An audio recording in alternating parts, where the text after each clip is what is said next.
The night Leah Bennett finally knocked on my door, I was standing in my kitchen eating cereal out of a coffee mug because all my bowls were dirty. That tells you almost everything about the glamorous life I was living at 33. It was 11:42 on a rainy Thursday, the kind of rain that made the windows look black and the whole apartment building sound like it was breathing. I had a deadline in the morning, a half-finished set of architectural drawings open on my laptop, and no intention of speaking to anyone until at least Saturday. Then came the knock. 3 quick taps, a pause, 2 softer ones. I knew it was her before I opened the door. Not because Leah and I were close. We weren't. That was the problem. I had spent 4 months making sure we weren't. She lived in 4B, I lived in 4A. Same hallway, same thin walls, same unreliable elevator, same view of the brick building across the alley. She had moved in at the beginning of September with 6 plants, 3 mismatched lamps, and a laugh that carried through drywall like warm light. I noticed her immediately. Of course I did. Leah was 31, an art teacher at the middle school 6 blocks away, with dark curls she usually pinned up with pencils and paint smudges on her wrists more often than jewelry. She had this way of looking at people like she was actually paying attention, which was dangerous if you were a man trying very hard not to be seen. And I was.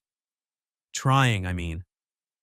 After my engagement ended the year before, I had built a simple life out of work, takeout, and not getting attached to anyone who could one day stand in my kitchen and explain why loving me had become inconvenient. Then Leah moved in next door and ruined the quiet. She borrowed my stepladder the first week, returned it with banana bread. I avoided eating it for 2 days because accepting homemade food from a beautiful woman felt like the first step in a cautionary tale. Then I ate the whole loaf over my sink at midnight. After that, I got careful. If I heard her door open, I waited. If we reached the mailboxes at the same time, I pretended to forget something.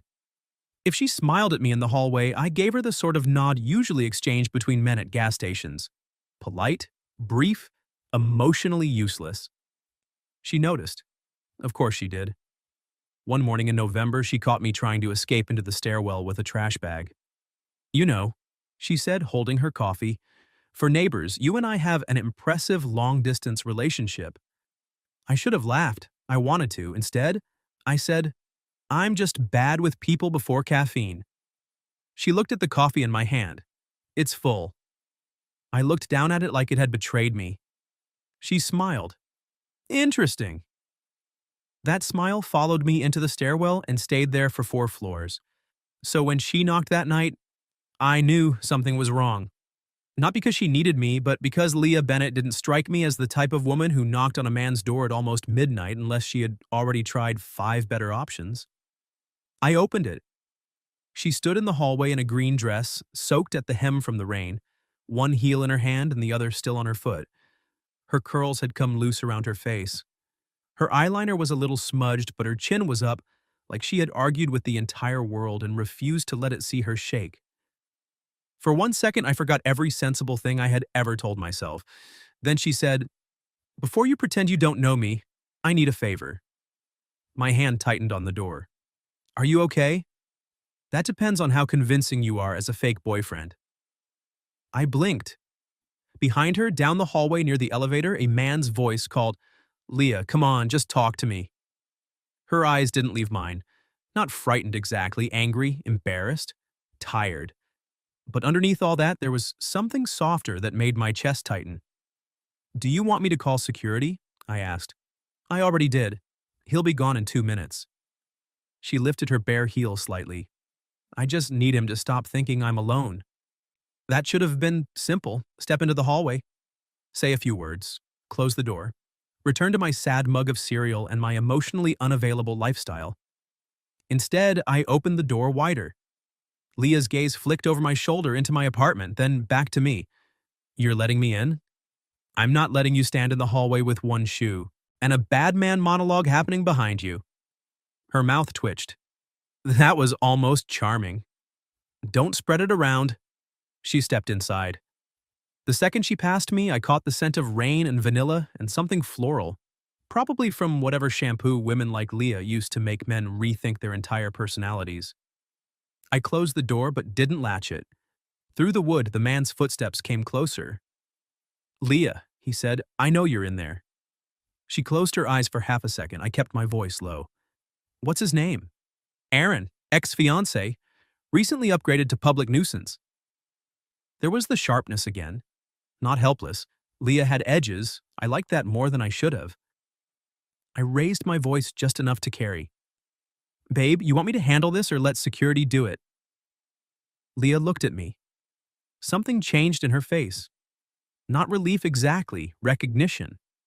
Like she hadn't expected me to play along that easily. Like maybe she had expected me to stay behind the door where I'd been hiding for 4 months. The hallway went quiet. Then Aaron muttered something I couldn't make out, followed by the ding of the elevator. Leah exhaled, slow and controlled. I waited until the elevator doors closed before I turned the deadbolt. Tea? I asked. She stared at me. What? You just fake boyfriended a man through a door and now you're offering tea? I'm versatile. A laugh slipped out of her. Small, surprised, real. And there it was. The reason I had avoided her. Because making Leah Bennett laugh felt too good. She limped slightly toward my kitchen, still holding one heel. Do you have anything stronger than tea? I have old whiskey and emotional baggage. Tempting, but tea is fine. I filled the kettle while she stood near my counter, looking around like she was learning things about me against my will. The rolled blueprints. The single plant she had once told me was bravely dying. The stack of clean bowls sitting in the dishwasher I had not unloaded. Her gaze landed on the coffee mug in the sink. Were you eating cereal out of that? I glanced at it. No. Miles. I hated how good my name sounded in her voice. Yes. She smiled, and this time it reached her eyes. I handed her a towel from the drawer. Our fingers brushed when she took it. It was nothing, less than nothing, but the warmth of her skin moved up my arm like a warning. She wrapped the towel around her shoulders and leaned back against my counter. Why do you avoid me? She asked. Just like that, no warm-up, no mercy. I opened a cabinet and took down 2 mugs slowly, buying time I didn't have. I don't avoid you. You once waited inside your apartment for 12 minutes because you heard me talking to Mrs. Alvarez by the elevator. I turned. How would you know that? I could see your shadow under the door. I looked at the floor. She laughed again, softer this time. Relax. I'm not mad. You're not? No. Her smile faded just a little.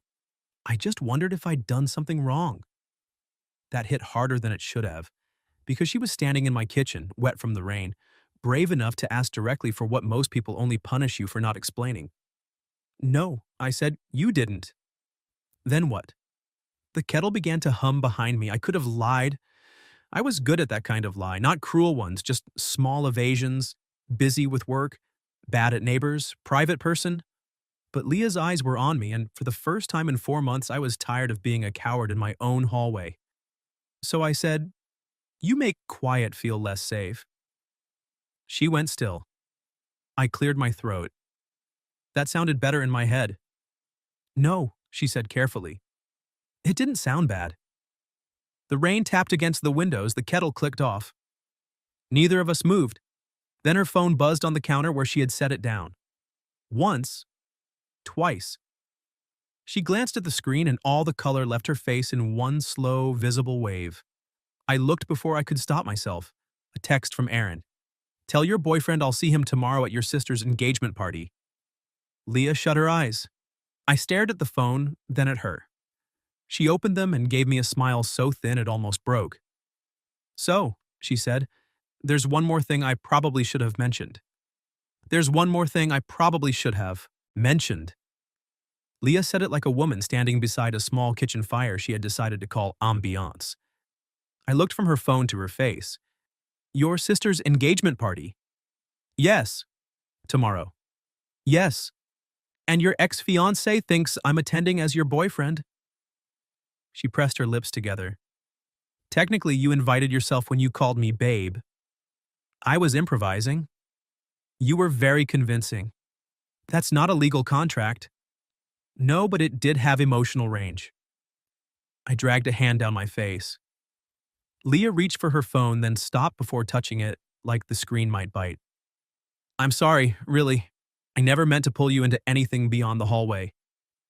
The kettle sat between us, cooling by the second. I should have said no. Any sane man would have. I barely knew her. She barely knew me. We had exchanged fewer than 50 sentences in 4 months, and at least 10 of mine had been about elevator maintenance. But she stood in my kitchen in that dark green dress, pretending not to look humiliated. And all I could think was that Erin had probably spent years learning exactly where to press until she folded. And I hated that. More inconveniently, I liked that Leah still hadn't folded. Why does he care if you bring someone? I asked. My family loved Erin. She laughed once, without humor. Actually, no. My family loved the version of Erin he performed at brunch. And tomorrow he's invited? My sister's fiancé is his cousin. I winced. That's an aggressively inconvenient family tree. Right? Her shoulders loosened a fraction. Anyway, I was planning to go alone, smile until my cheeks cracked, and leave early. Then Erin showed up tonight to talk sense into me. Meaning? Meaning he wants me back because seeing me single makes him think the door's still open. She finally picked up her phone and turned it face down. Apparently, my imaginary boyfriend has now slammed it. There was something almost hopeful in the way she said it. That hope did me in. I poured hot water over tea bags I didn't remember choosing. What time? Leah blinked. What? The party. No. She shook her head. Miles, I wasn't asking. I know. You have work. I always have work. You don't even like parties. I don't even like most people. Her mouth tilted. That's true. And yet. She studied me for a long moment. Rain streaked the window behind her. The kitchen light softened the sharp worry at the edges of her face. Why would you do this? She asked. Because your laugh makes my apartment feel less empty. Because I have been pretending not to want you since September. Because when you looked at me like I might be safe, something in me wanted to become worthy of it. I said, because you brought me banana bread. Her eyes narrowed. 4 months ago? It was excellent bread. A real smile appeared then, slow, bright, dangerous. Fine, she said, but if you're going to be my fake boyfriend, we need a story. We met as neighbors. Too boring. That's literally what happened. Romance requires editing, Miles. I leaned back against the opposite counter, folding my arms. All right, you tell it. She tapped her chin, considering me. We hated each other at first. I don't hate you. I know, that's what makes it fun. I tried not to smile and failed. She noticed? Of course she noticed. Her gaze dropped to my mouth for half a second, and the room changed temperature. Just a little. Enough.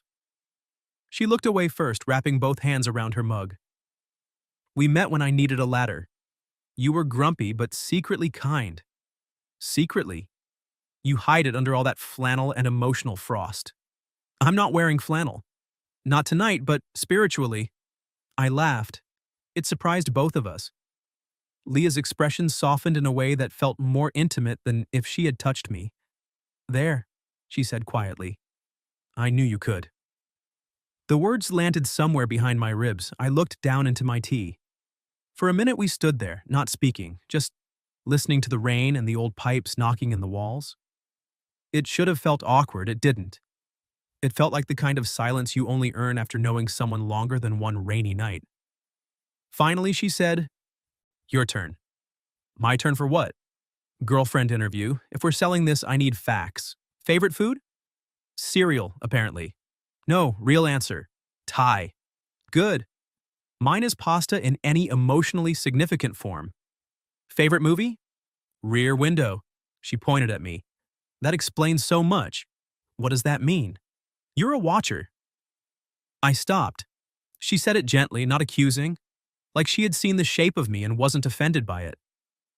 I used to be less boring, I said. Her teasing faded. Before? I didn't ask how she knew there was a before. Before my ex-fiancé left, I said. Leah's fingers tightened around her mug.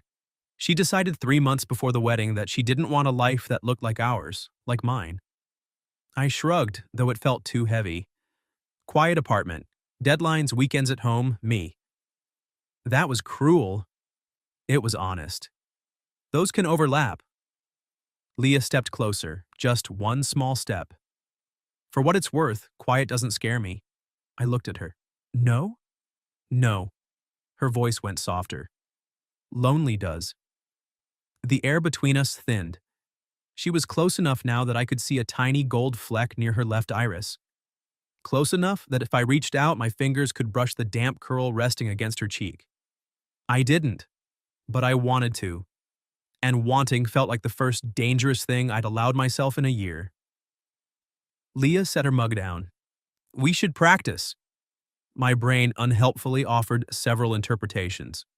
Practice? Being convincing. The corner of her mouth lifted, but her cheeks colored. Relax. I mean holding hands. Right. Unless hand-holding is too advanced for your emotional frost. You're enjoying this. A little. She offered her hand. I looked at it for one ridiculous second like it was a legal document. Then I took it. Her hand was smaller than mine, warm from the mug, her fingers sliding between mine with careful confidence. A simple touch. Innocent. It hit me harder than Aaron's text. Leah inhaled softly. I glanced at her. Okay? Yes, she said, but her voice had changed. You? No. Her eyes widened. Yes, I laughed under my breath. This is not going to be difficult to fake. There it was. Too honest. Her fingers tightened around mine. No, she whispered. It isn't. For a moment, neither of us pretended. Then a loud buzz broke through the apartment. Not her phone. Mine. I reached for it with my free hand still holding hers because letting go suddenly felt rude. The building's front desk number flashed across the screen. I answered. Miles Carter. Mr. Carter, the night doorman said, voice uneasy. Sorry to bother you. There's a man downstairs asking for Ms. Bennett. Says he forgot his coat in your apartment. Leah's face hardened. I looked at our joined hands, then at her. This time she didn't look alone. She looked at me like she wanted me beside her. So I squeezed her hand once and said into the phone, Tell him he's mistaken. And if he doesn't leave, call the police. Then I hung up before the night could take more from us. Leah swallowed. Miles. I'll go tomorrow, I said. Her eyes searched mine. To the party? She asked. I nodded. As your boyfriend. Her thumb moved lightly over my knuckle. Fake boyfriend, she corrected, but neither of us sounded convinced. Leah left my apartment at 1:13 a.m. wearing my old gray hoodie over her green dress. She tried to give it back at her door. I said, keep it for tomorrow. For authenticity? For the rain. She looked down the empty hallway, then back at me. You know, for a fake boyfriend, you're dangerously considerate. I'll work on being worse. Please don't. The softness in her voice followed me to sleep, which was unfortunate because I didn't sleep much. By 5, I had imagined every possible version of the engagement party. Aaron causing a scene, Leah's family interrogating me forgetting some critical boyfriend detail and accidentally claiming her favorite color was cereal. By 9, I was standing in front of my closet, realizing my wardrobe said, divorced accountant at a funeral, despite the fact that I had never been married and was not an accountant. At 2 p.m., Leah knocked. This time, I opened the door too, quickly. Her eyebrows rose. Were you waiting behind it? No. Shadow under the door, Miles. I looked down. She laughed, and then I saw her properly. She wore a soft blue dress under a camel coat, her curls pinned loosely at the nape of her neck. Small gold earrings, brown boots, my hoodie folded over one arm. She looked beautiful in a way that made me forget the mechanics of speech. Is this okay? She asked, suddenly uncertain. I frowned. Is what okay? Me, this? She gestured at herself. I'm trying to look like a woman who has her life together and did not panic eat crackers for breakfast. You look... I stopped before the word devastating escaped and ruined both our lives. You look like nobody there deserves you. Her expression changed. Not big. Just a pause. A breath. Like the compliment had found a bruise and warmed it. Careful, she said. That sounded real. It was. The hallway went quiet around us, then she shoved my hoodie into my chest. Here, before I make bad decisions. I took it, smiling despite myself. We have a pre-party meeting? We need ground rules. Okay. No kissing unless necessary. My brain went completely blank.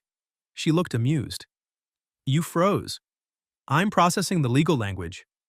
No dramatic declarations. No calling Aaron a weasel, even if accurate. No telling my mother we're moving in together because she'll start pricing China. Noted. And if at any point you want to leave, you tell me this is my mess. You are allowed to escape. I leaned against my doorframe. Leah. What? I'm not looking for the exit. Her smile faded at the edges. Then she reached out and adjusted my collar. It was a small thing, familiar and intimate, her fingertips brushing my throat for half a second. You clean up well, she said.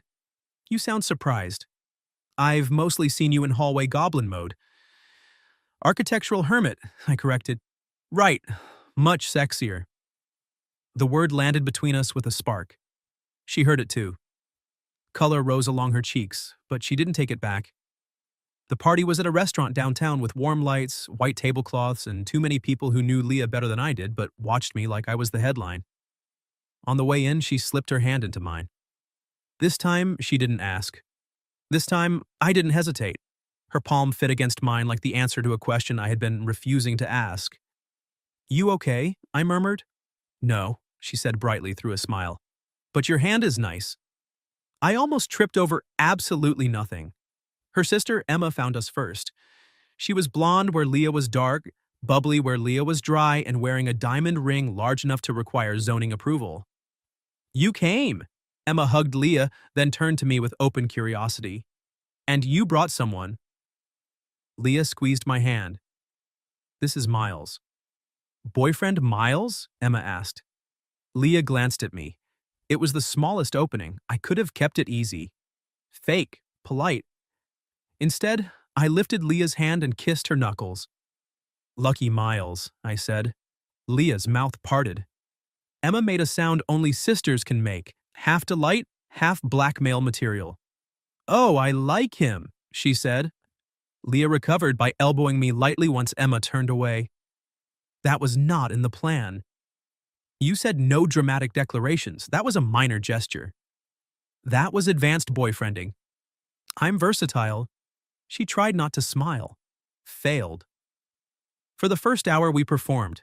We told the latter story with edits.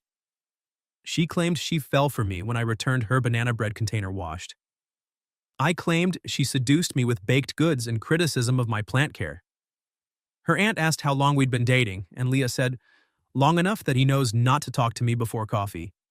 Long enough, I added, that I do it anyway. Leah turned to me, eyes narrowing. He enjoys danger.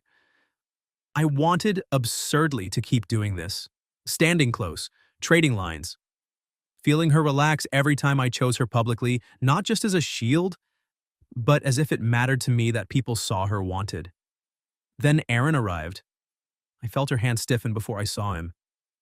He was handsome in the polished way of men who checked mirrors and reflective spoons. Navy suit, easy smile, dead eyes when they landed on me. Leah, he said, you look beautiful. Thank you. He looked at our joined hands. And this must be the neighbor. I smiled. Miles. Aaron shook my hand too hard. I let him. How sudden, he said. Leah's chin lifted. Not really. No. Funny. Last month you told your mother you weren't seeing anyone. The little circle around us went quiet. I felt the old instinct to fix, to step in front, to make myself useful. But Leah didn't need a wall. She needed someone beside her. So I waited. She took a breath. Last month I wasn't ready to talk about him. Her thumb brushed mine, once. A choice. Aaron laughed softly. Convenient. I turned my head to Leah. Want some air? She looked at me, gratitude and something warmer crossing her face. Yes. I didn't look back at Aaron as we walked out to the restaurant's covered patio. The cold hit first. Then the quiet. Rain threaded silver through the streetlights beyond the awning. Leah let go of my hand only to wrap both arms around herself. I'm sorry, she said. If you apologize again, I'm telling your aunt we met at a pottery retreat. A laugh broke out of her, shaky but real. I stepped closer. You handled him. I wanted to throw a bread roll at his head. That would also have been handling him. She looked up at me. Under the patio lights, her eyes were bright. Thank you for not speaking for me. The words were simple, but I understood what they cost her to say. You're not hard to trust, I said. She went still. I hadn't meant to say it like that. Quiet. Honest. Bare. Leah's gaze dropped to my mouth again, and this time she didn't look away quickly. Miles, she whispered. This is starting to feel less fake. My heartbeat kicked. Is that bad? I don't know. She stepped closer, close enough that her coat brushed mine. I'm trying to decide if I'm scared because of Aaron or because of you. I don't want you scared of me. I'm not. Her hand came to my chest, resting there lightly. That's the problem. The rain filled the silence. I lifted my hand slowly, giving her every chance to move away, and touched one damp curl near her cheek. She leaned into it. That small surrender undid me. I avoided you, I said, because I knew if I started wanting you, I wouldn't do it halfway. Her eyes softened. And now? Now I'm standing outside an engagement party hoping my fake girlfriend lets me kiss her. Her breath caught. Then Leah rose on her toes and kissed me first. It was gentle for about 2 seconds. Then her fingers curled in my jacket, and my hand slid to her waist, and the whole miserable year behind me seemed to go silent. She tasted like champagne and rain and a risk I wanted badly enough to stop pretending I was safe without it. When we broke apart, she stayed close. That, she said, a little breathless, was definitely not necessary. No? She shook her head. But it was convincing. I smiled against her temple. For the first time all night, her body relaxed fully into mine. Behind us, the patio door opened. Emma poked her head out, grinning like Christmas had come early. Sorry to interrupt, she said, not sounding sorry at all. But Mom wants a photo of the happy couple.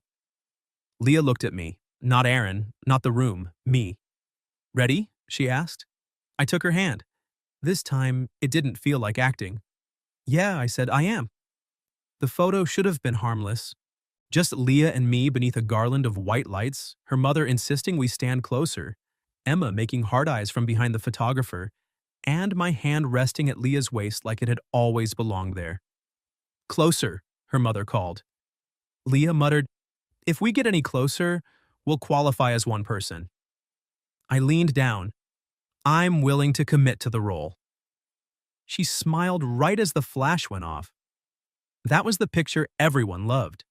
Leah laughing up at me looking at her like I had forgotten there was a room, which unfortunately I had. After that, the party became easier, not because Aaron left, he didn't, but because Leah stopped shrinking when she felt him watching. She stayed beside me by choice. She teased me over the tiny appetizers. She stole the olive from my drink even though I told her it was legally mine. You don't even like olives, she said. How do you know? You made a face. I have a mysterious face. You have an honest face pretending to be mysterious. I should have objected, but she was right. Around 10, we ended up at a small table near the windows with 2 slices of cake between us and no witnesses close enough to hear. It felt dangerously like a date. Leah pointed her fork at my plate. You eat cake like a man with unresolved trust issues. I'm saving the frosting for last. Exactly. You're afraid joy will run out. I stared at her. She froze. That was supposed to be a joke. It was a very accurate joke. Her expression softened. Miles. I scraped some frosting onto my fork and held it out to her. Here, before you psychoanalyze dessert. She looked at the fork, then at me. Are you feeding me cake in public? Apparently. This is either romantic or extremely bold for a man who hid from me in a stairwell. I'm growing. She leaned forward and took the bite. It was nothing. A fork, cake, her mouth. My entire body disagreed. Her eyes stayed on mine as she swallowed. Good frosting. My voice came out lower. Yeah? Very trustworthy. I laughed under my breath, and she smiled like she had earned it. Then Aaron appeared beside the table. Just like that, the night tilted. Leah, he said. Can we talk privately? No, she answered. He glanced at me. I wasn't asking you. She answered anyway, I said. Leah touched my knee under the table, not a warning, a steadying hand. For me, maybe. For herself, too. Aaron's jaw tightened. You really expect everyone to believe this? 4 months living next door to him, and suddenly he's the love of your life? The words hit too close. Not because he was right, because I wished he were. Leah stood slowly. What I expect is for you to stop embarrassing yourself. A few heads turned. Aaron lowered his voice. You're making a mistake. No, she said. I made one 2 years ago. I'm correcting it. Something flashed across his face. Anger, then calculation. He looked at me. Ask her why she really ended our engagement. Leah went pale. For 1 second, I hated him. Then she turned and walked away, not fast, not dramatic, just gone, through the side hallway toward the restrooms. I started after her. Aaron stepped into my path. She didn't tell you? I looked at him and felt an old, cold part of myself wake up. Move, he smiled. Careful, fake boyfriends shouldn't get so invested. That should have embarrassed me. Instead, it clarified everything. I'm not invested because of the title, I said. I'm invested because she's Leah. His smile thinned. I went around him.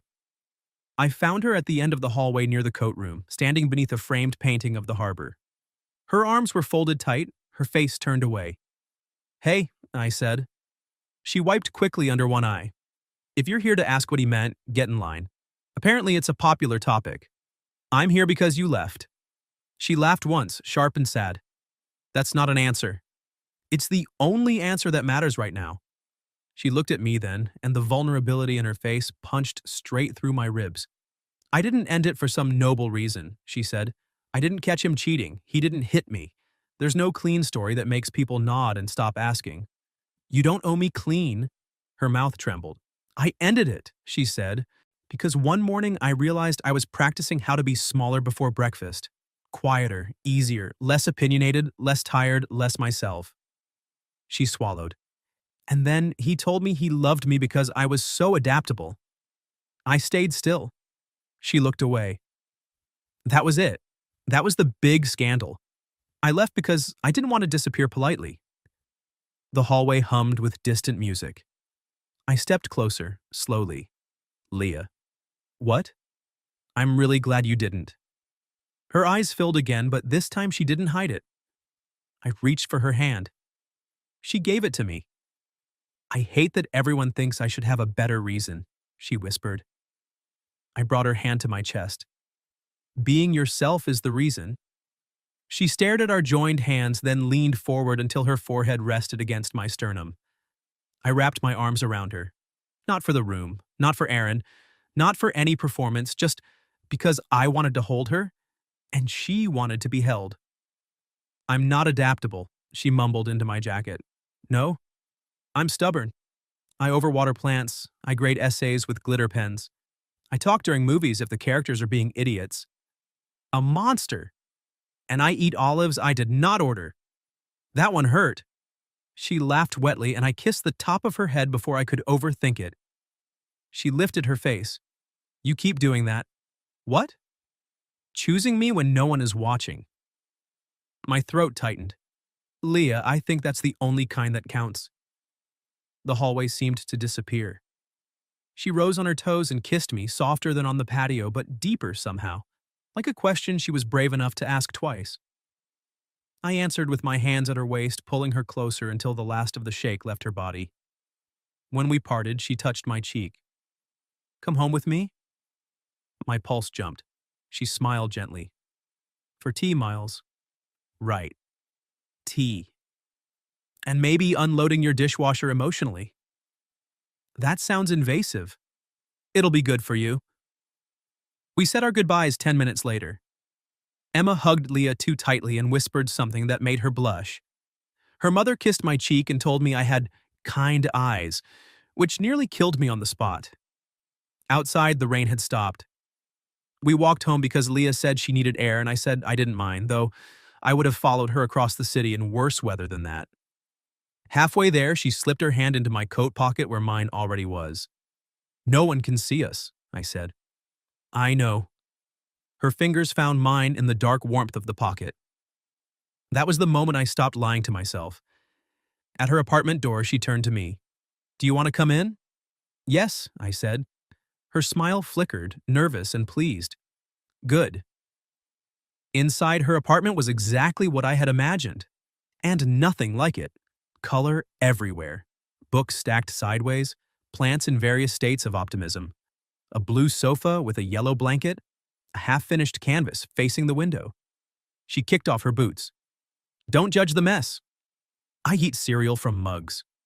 Fair. She made tea. I wandered to the canvas. It was my building across the alley at dusk, and in one lit window, a man stood with a mug in his hand. Me. I turned slowly. Leah stood in the kitchen doorway, caught. I wasn't stalking you, she said quickly. I paint windows, light. People passing through, you just kept appearing. I looked back at the canvas. For months, I had thought I was the only one watching from a safe distance. You saw me, I said. Her voice softened. Yes. The truth settled between us, warm and terrifying. My phone buzzed. Then hers. At the same time. We both looked down. Emma had sent the photo from the party. Leah laughing up at me looking gone. Under it, one message. Mom wants to know if you two are free for Sunday dinner. Leah's eyes widened. Then Aaron's name appeared on her screen with a new text. Enjoy playing house. It won't last. Her smile vanished. I took one step toward her, but she lifted a hand not to stop me, to reach for me. I crossed the room and took it. She looked up, shaken but not retreating. Stay? She asked. I threaded my fingers through hers. Yeah, I said. I'm staying. I stayed. Not in the dramatic way, not with declarations or a heroic stance by the door. I stayed on Leah's blue sofa while she made tea with hands that trembled less each minute. I stayed while she blocked Aaron's number, then unblocked it long enough to send one message. Do not contact me again. If you come to my home or approach me, I'll involve the police. Then she blocked him again. She set the phone face down on the counter and looked at me like she expected the apartment to crack open. It didn't. The plants leaned toward the windows. The kettle hissed. Rainwater dripped from the fire escape outside. Life, annoyingly, continued. Leah laughed once, shaky. That felt too easy. Good things are allowed to be easy sometimes. She gave me a look. Says the man who avoided me for 4 months because I owned a smile and a banana bread recipe. I never claimed to be wise. No, she said, coming closer. But you're learning. She sat beside me close enough that her knee touched mine. For a while we didn't talk. She leaned against my shoulder and I rested my cheek against her hair. No audience, no fake story, no ex-fiancé to convince. Just Leah choosing to be near me, and me choosing not to run from what that meant. Eventually she whispered, I don't want tonight to become only about him. It won't. How do you know? I turned toward her. Because when I remember tonight, I'm going to remember you stealing my olive, and eating cake off my fork, and kissing me on a patio like you were tired of waiting for me to get brave. Her cheeks warmed. I was tired of waiting. I gathered. And for the record, I wasn't waiting for you to rescue me. I know. Her eyes searched mine. I wanted you to see me. I do. The words came out quiet, but they filled the room. Leah touched my jaw with her fingertips. Then say something real. I swallowed. There were 100 safer things I could have said. That I liked her. That tonight had been unexpected. That we should take things slowly. All true. None enough. I was lonely before you moved in, I said. And I told myself I liked it because that was easier than admitting I'd been left. Then you showed up with your plants and your glitter pens and your suspiciously good banana bread, and suddenly my quiet life felt less peaceful and more like a locked room. Her eyes softened. I don't want to go back to that room, I said. Not if there's a chance you're on the other side of the door. Leah's breath caught. Then she kissed me. This time there was no performance in it. No need. Her mouth was warm and sure, her hands sliding into my hair as if she had every right to touch me that way. And I wanted her to. I wanted the mess of her apartment, the brightness of her laugh, the terrifying honesty of being known. I wanted mornings where she talked before coffee and nights where she painted by the window. I wanted to learn the difference between her sad silence and her thinking silence. When she pulled back, she rested her forehead against mine. "I don't want fake," she whispered. "Neither do I." "So, what are we doing?" I smiled. "Badly negotiating a first date after pretending to date in front of your entire family. That sounds like us. Dinner tomorrow?" She tilted her head. "Are you asking as my neighbor or my fake boyfriend? As the man who wants to be your real one?" Her smile arrived slowly, beautiful enough to make my chest ache. "Then yes," she said. "Dinner tomorrow." Aaron didn't disappear overnight, but he faded fast once Leah stopped answering and started documenting. Her sister's fiancé handled the family side with one firm conversation. Leah's mother, to her credit, apologized for ever calling Aaron misunderstood. "He's understood perfectly," Leah told me later. "People just don't like the translation." Our first real date was Thai food eaten on my living room floor because the restaurant lost our reservation, and Leah declared that my apartment needed emergency warmth. She brought candles. I unloaded the dishwasher before she arrived. She noticed. "You're growing as a person," she said solemnly. "I did it for you." "I know, that's why it's romantic." By the third date, she had a key to my apartment for plant intervention purposes. By the fifth, I had learned that Leah cried during animated movies, hated carnations, and graded papers with tiny, encouraging stars because, in her words, middle school is a battlefield and everyone deserves sparkle. By the 10th, I stopped counting. We didn't rush. Some nights, we slept in our own apartments, separated by one wall and a dozen unspoken goodnights. Some nights, she came over in socks and stole my blankets. Some mornings, I found sketches of me on scrap paper, me cooking, me working, me frowning at my dying plant like it had betrayed our family. One evening, months later, I came home and found a fresh loaf of banana bread outside my door. On top was a note. "For the man in 4A who finally learned how to open doors." I carried it next door instead of eating it alone over the sink. Leah opened before I knocked twice, wearing paint-splattered overalls and a pencil in her curls. "You're ruining my mysterious gesture," she said. I held up the bread. I refused to emotionally regress. "Proud of you." Then she kissed me in the hallway, right there between 4A and 4B, where I had once wasted 4 months pretending not to want her. 6 months after that rainy night, we took down the wall between us in the only way the building allowed. We moved into a bigger apartment on the 5th floor with better light. Leah filled it with color. I filled it with shelves. We both filled it with the kind of quiet that didn't feel lonely. And sometimes, when rain hit the windows late at night, I'd find her painting by the glass. I'd stand behind her, wrap my arms around her waist, and watch our reflection appear over the city lights. Her curls against my cheek, her hands stained with blue, my face no longer looking like a man waiting for life to pass safely by. The woman next door knocked once. I opened, and somehow that was the beginning of home. What would you have done if the woman next door you'd been avoiding for months